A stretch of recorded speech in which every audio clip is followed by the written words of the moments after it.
The world of automotive detailing has not always looked like this. In this video, we're going to find out how we went from stuff like this, and this, as well as this, to how we transitioned into this new modern technology with all of these products that you see above. The first detailing product that was commercially available came in 1910, when a man named George Simmons discovered that you could use wax that came from the carnauba palm, a plant only found in northeastern Brazil, as a way to add protection to a vehicle's paint and enhance its shine. The man pictured here is Ben Hirsch, who was the first person to innovate the carnauba wax. In 1944, he created Plastone, a pure carnauba wax but in liquid form. In 1950, Hirsch decided to add chemistry to his products. He began mixing wax with different amounts of plastics and silicones and eventually found a mix that worked. This new wax was tougher and more weather resistant than any other wax on the market.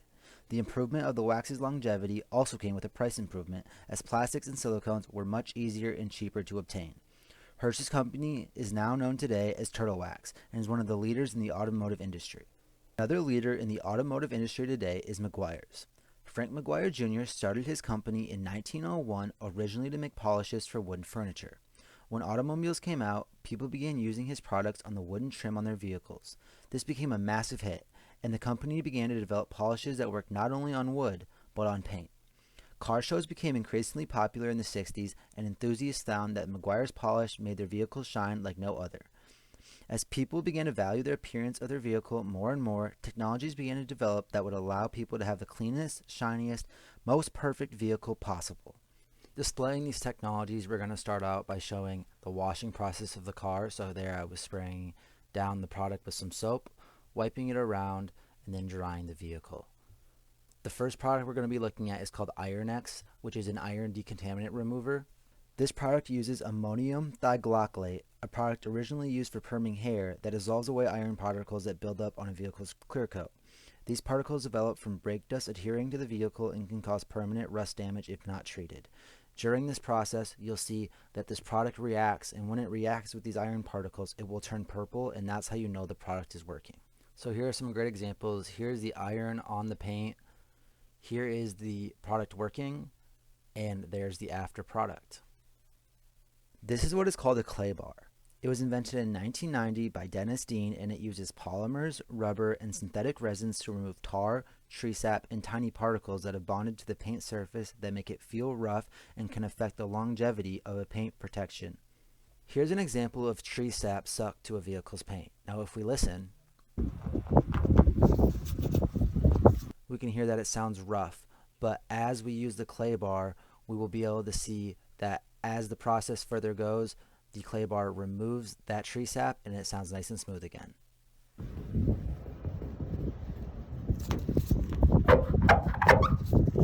Now because that tree sap was on that vehicle's paint so long, it unfortunately etched into the clear coat, so that's why you see that mark afterwards. Even though that tree sap's completely gone, we still see that mark. Here is a clay bar after, and here's another clay bar after that has tar on it from the side of a vehicle.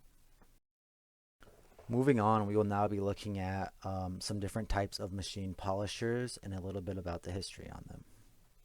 So what I'll be showing you here right now is two of the three generations pretty much of polishing machines. So what we have here is what is called a DA polisher, which stands for dual action. What that essentially means is that if we look at this, it can spin, but the actual movement of it itself is not in a spinning motion. If you can see where I'm pushing it, if I can get it to go anymore, it kind of does like a, almost like a V or a figure eight.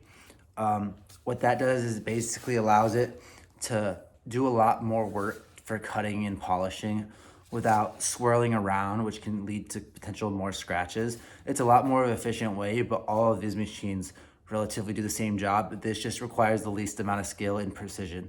The next one we were looking at, this is called a random orbit polisher. So this one pretty much does the same as that one, except the motion is more of an actual orbit. That one more does different movements, where this is consistently doing the same rotation. And then the final one would be what's called a rotary polisher.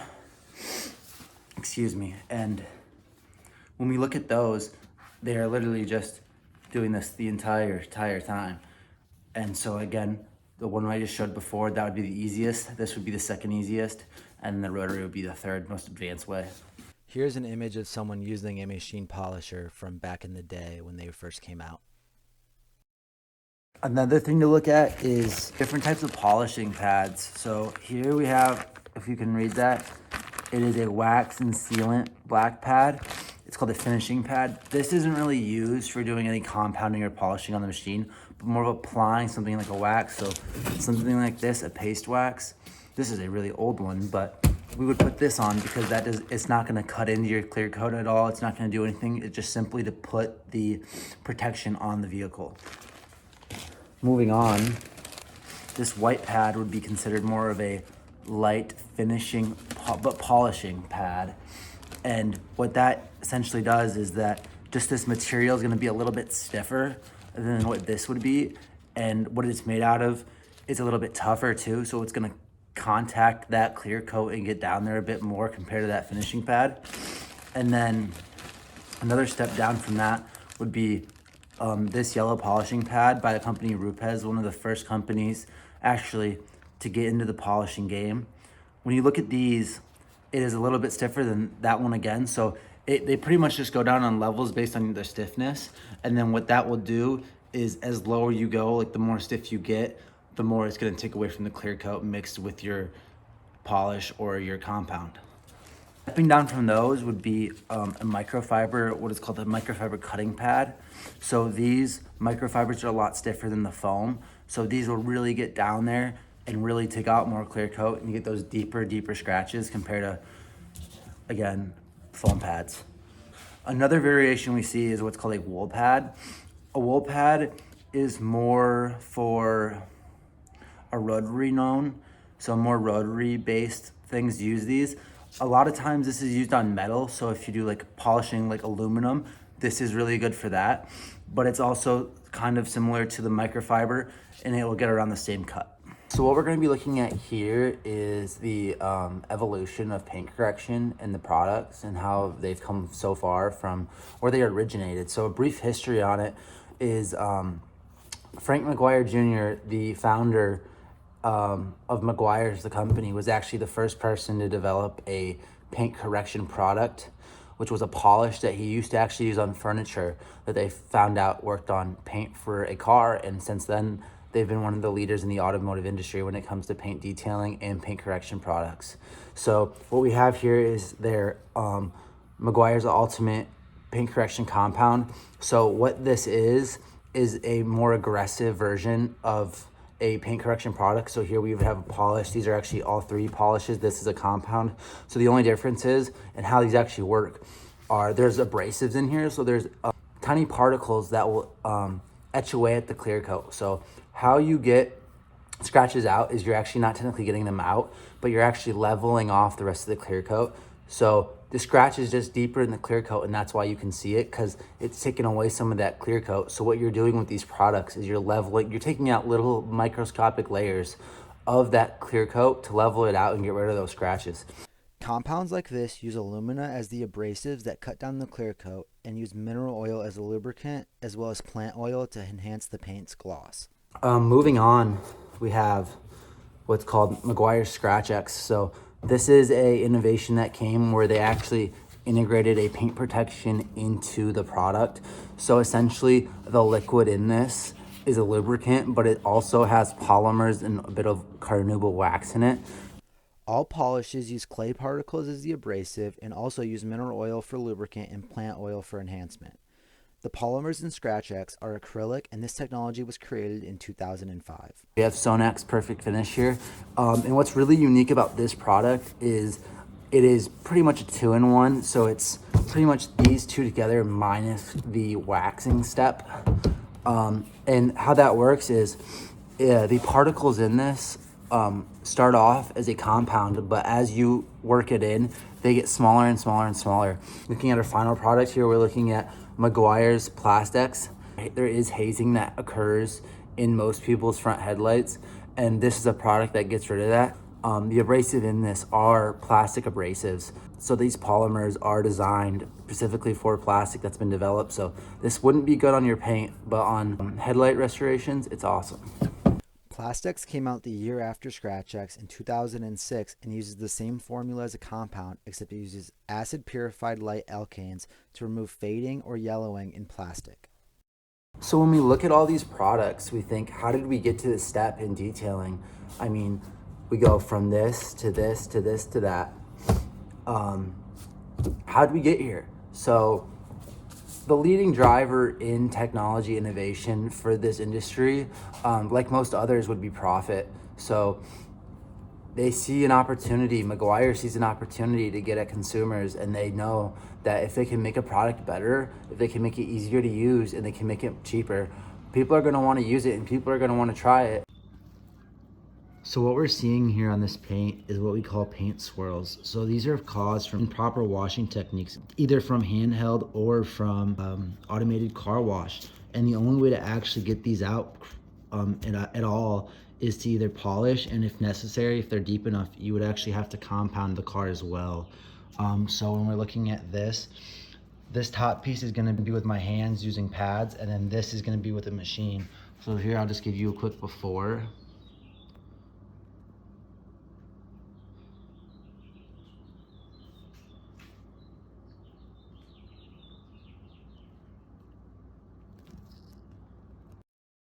So what you're seeing here is the hand application method of paint correction, which had to be done for vehicles before 1973 when the rotary polisher was developed. I was unable to discover who developed and invented it, but it originated from the sander. So we also did a polishing step after this, but for time's sake, I did not include that into this video. What we are seeing here is the use of the dual action polisher. Now the company Roop has developed the dual action polisher in 2000 when they transformed the rotary polisher to have a unique movement pattern that was developed with this dual action polisher. The movement is designed to evenly distribute the heat from the pad across the surface to make it much more difficult to burn through a layer of clear coat and much easier for people to polish their vehicles. So this is how amazing this innovation is, from going from this pad to having this machine for doing paint correction. So if we look at this top where we use that pad handheld, I would guess it took me roughly maybe 2 minutes to do this, and I had to stop because my hand was getting really tired. But if we look here, we might have gotten 2% of scratches out of this, maybe 3. I mean, we still have a lot of these little gouges, maybe a little bit more, some fine ones down here, but for the most part, super inconsistent for how this job is done with this handheld.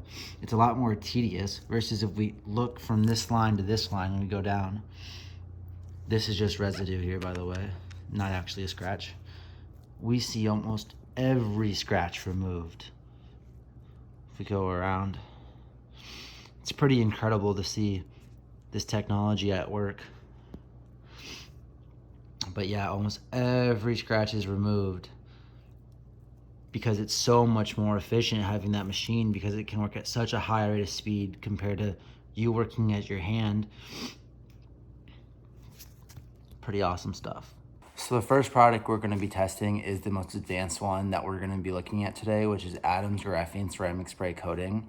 And this incorporates a really modern technology that came out in 2020 that is graphene added to SiO2 ceramic spray coatings, SiO2 being silicon dioxide. And that's really what makes ceramic coating so special, is the ability that SiO2 has in these products. The development of it and the innovation of it has been incredible.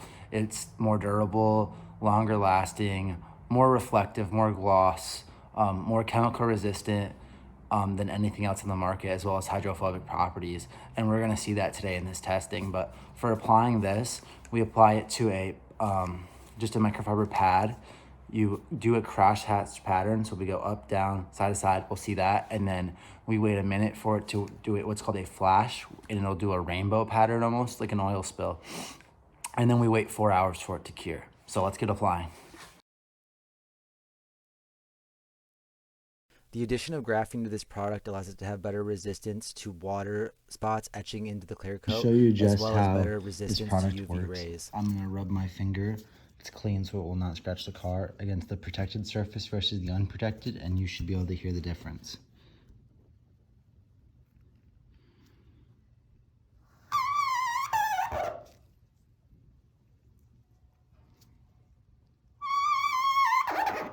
What that's showing you is just how slick this ceramic makes this car in the paint. So this next product is going to be the Hybrid Solutions line of Turtle Wax's ceramic spray coating.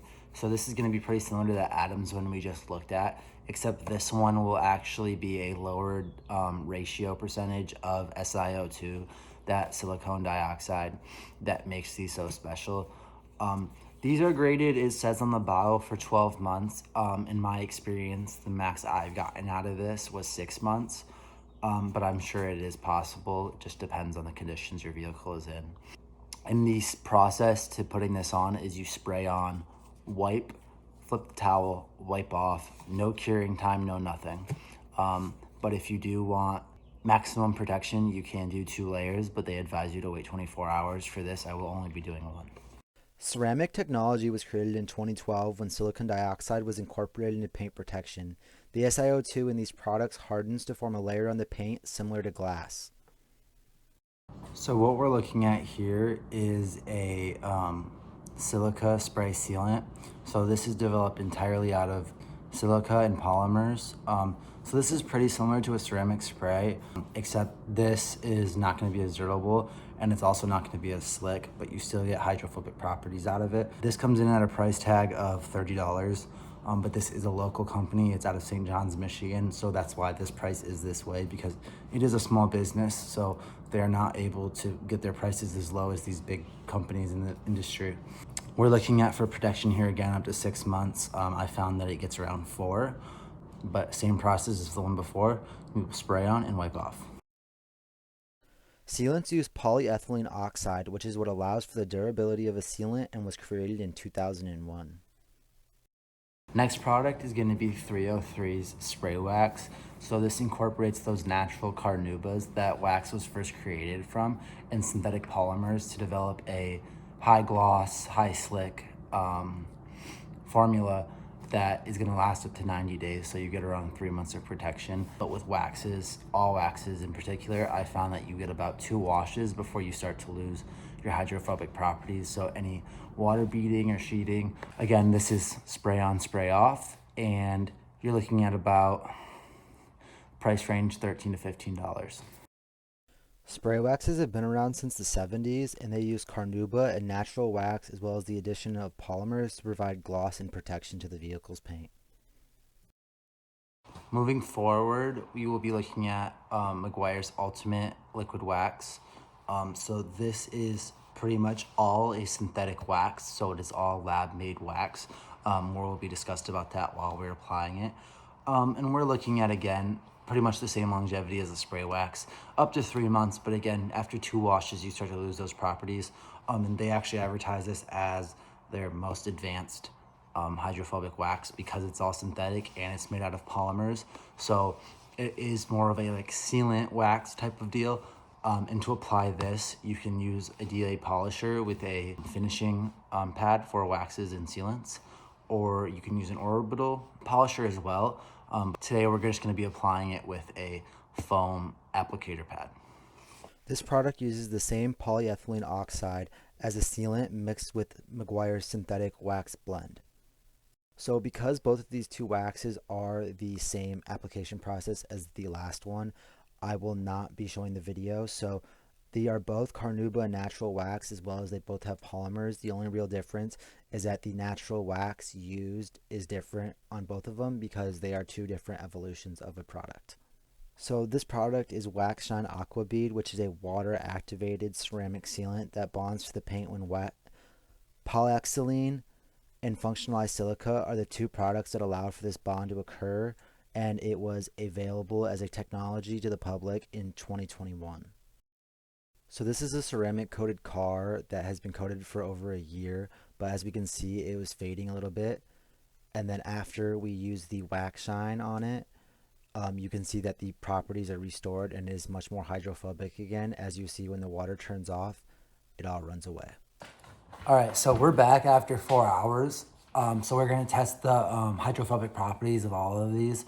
So they're all labeled, and then ideally I'd be using this with a hose or a pressure washer, but considering it's 28 degrees right now, I'm just gonna be using this. So we won't get as good of a look at the properties, but I'll be doing my best to get the best shots I can.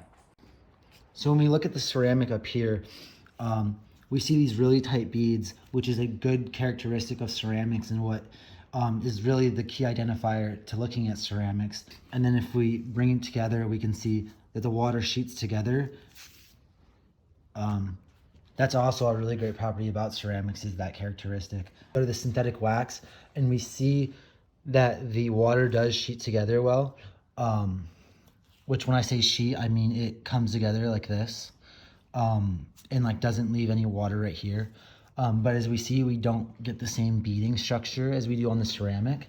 And then same with this, the polymer and carnauba wax. So this was the full synthetic wax, but the polymer and carnauba here, we almost see a similar style of beading and sheeting compared to the synthetic. And then the carnauba here, we see pretty much no beading. Sheeting is pretty nice, but it is not the same as the polymer and carnauba versus the synthetic wax. This ceramic spray, I'm actually super interested in how there is no good beading structure here, because normally I see this product produce really nice beads. So I'm really interested on that, but the sheeting, as you see, is very impressive still nonetheless. And then moving on to the sealant. The sealant also did not bead, which normally I get some beading out of this, but I'm actually really impressed with how it's sheeting. Moving on to the spray wax, we see a lack of beads for sure. And the sheeting also is pretty weak, as we can see here. This runoff is leaving some residue here. As we see, this is a good example of poor sheeting, because you see all these little dots of specks. Whereas up here, when we move them together, they all stay together. So, and then of course we have no protection, and this is really what separates everything. You really just see nothing. Like, that's the true difference in no paint protection at all versus having paint protection. When you don't have anything on here, I mean, you're just looking at the surface, and there's nothing here to protect your paint against any contaminants, any UV rays, nothing. So that's really the big benefit with all these products. So looking at some unanswered questions throughout this video. So who is the technology for? It really is for people that view the value of their car at a great enough price to consider paying for a protection on it, or people that enjoy cars enough to want to spend the money. So whether it's $8 up to over $1,000, whoever is viewing their vehicle at a value great enough, they will spend the money on this product, and this is who this is for. This technology is not for people who do not have the means, or in general just do not have a vehicle, because it doesn't really apply to them in any aspect, because it's not a useful technology to them. And it's also not for people that don't view their car as a great enough value or care enough really about it to want to spend the money on something like this. This technology positively impacts the producer, the professional, and the consumer. So the producer gets a positive impact because they are selling this technology to both the professional and the consumer, and they will make money off them. The professional gets to make money by using the producer's good and selling that good and service combined to the consumer. And that good, as it evolves and as this technology improves, it also makes the job a lot easier for the professional. And the same with the consumer. As technologies get easier to use and are more efficient to use, people are going to like them more and want to use them more, because it uses less of their time, and it also allows them to be able to use it in an easier way than it was used before. I would say this technology mainly negatively impacts the owners of automatic car washes, because these technologies allow for a group of people who value them to use them instead of an automatic car wash. So these people are losing money in the automatic car wash industry because of these detailing products that are available. And many professionals advise people not to use those automatic car washes, especially when they have very expensive ceramic coatings, because it can be harmful to the coating. I would also say this technology has the potential to negatively impact the environment because some of these products can seep into the ground and the groundwater, which, if enough of it is introduced into the groundwater, can cause contamination of groundwater. So this technology was socially constructed because back in the 1900s when it was developed, it wasn't even able to be used by anyone other than a professional or the ultra rich hiring that professional. So Meguiar's was the first company to make a consumer grade detailing product that came in 1973. So before that, only professionals would have access to these. So because of that, it could have hindered the development of this technology more because such a narrow group of people were able to access it at its origin. But today we see that this technology is available at so many different price ranges as well as so many different levels for people to choose from that really anyone who again views the value of their car great enough to purchase one of these products, anyone with that value has access to be able to purchase these products because you can buy protection for your vehicle as low as $6. I would say that this technology influenced a revolution in technology because of the introduction of having chemistry involved in detailing products and how that has translated into so many different spaces and areas, especially in the automotive detailing world itself. So looking outside of just paint protection products, we see that chemistry is involved in almost everything regarding detailing now. So from wheel cleaners to leather conditioners, carpet solutions, everything is revolving around a chemist because the chemist can do things like adjust how much lubrication is going to be in, what chemicals can make something foam more or something foam less. Things like that, that before this technology was not really thought of as a possibility at all in the detailing industry. It is valuable for us to understand the impact this technology has because it really shows us how technologies are influenced and how they're developed based on that influence. So companies are now hiring so many people, so many chemists to develop these automotive detailing technologies that before was something developed by someone in their garage. Just those common trends that we've seen even throughout this whole entire class are shown in something like the automotive industry, and that's something really interesting to look at, especially when we see just detailing products that you really wouldn't think of before you really dove into the evolution of this technology itself. I would also say it's important to understand the impact of this technology because we see how everyone is able to clean their cars now in a way that was not possible 100 years ago, even 50 years ago. So every company has developed different products that appeal to people at different price ranges, no matter what their class, no matter what their income is.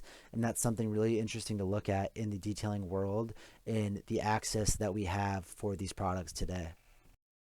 I would just like to make a final send off during this works cited. Thank you so much for watching this video, Professor. I hope it wasn't too long for you. I really tried to shorten it as much as possible while including everything I believed was necessary to make this video as best as possible. But yeah, with that being said, I hope you have a great summer and thank you for hosting such an amazing class all year long.